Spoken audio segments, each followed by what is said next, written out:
اللہ الرحمن الرحیم۔ السلام علیکم، میں ہوں اقبال سحر اور آپ دیکھ رہے ہیں ریئل نیوز ورلڈ۔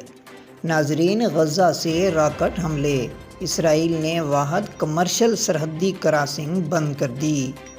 اطلاعات کے مطابق اسرائیلی حکام نے اعلان کیا ہے کہ غزہ سے راکٹ حملوں کے بعد غزہ کی واحد کمرشل سرحدی گزرگاہ ایریز کو غیر معینہ مدت کے لیے بند کر دیا ہے۔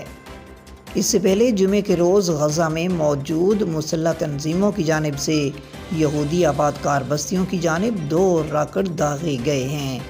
اسرائیلی فوج کے ٹویٹر پر موجود اکاؤنٹ پر بتایا گیا ہے کہ غزہ کی شمالی سرحد کے قریب موجود علاقے میں ایک کھیت پر راکٹ گر گیا۔ اس کے علاوہ دوسرا راکٹ غزہ کی حدود کے اندر ہی گر گیا۔ فوج کے مطابق ان حملوں سے اسرائیلی شہریوں کو خبردار کرنے کے لیے سائرن بجانے کی ضرورت محسوس نہیں کی گئی۔ اس سے پہلے منگل کے روز اسرائیلی فوج نے دعویٰ کیا کہ غزہ سے اسرائیل پر راکٹ حملہ کیا گیا ہے، جس کے رد عمل میں ساحلی پٹی پر فضائی حملہ کیا گیا۔ اسرائیل کی جانب سے مسلمانوں کے تیسرے مقدس مقام مسجد اقصیٰ پر دھاوے کے نتیجے میں شروع ہونے والی جھڑپوں کے نتیجے میں اب تک 170 فلسطینی زخمی ہو چکے ہیں۔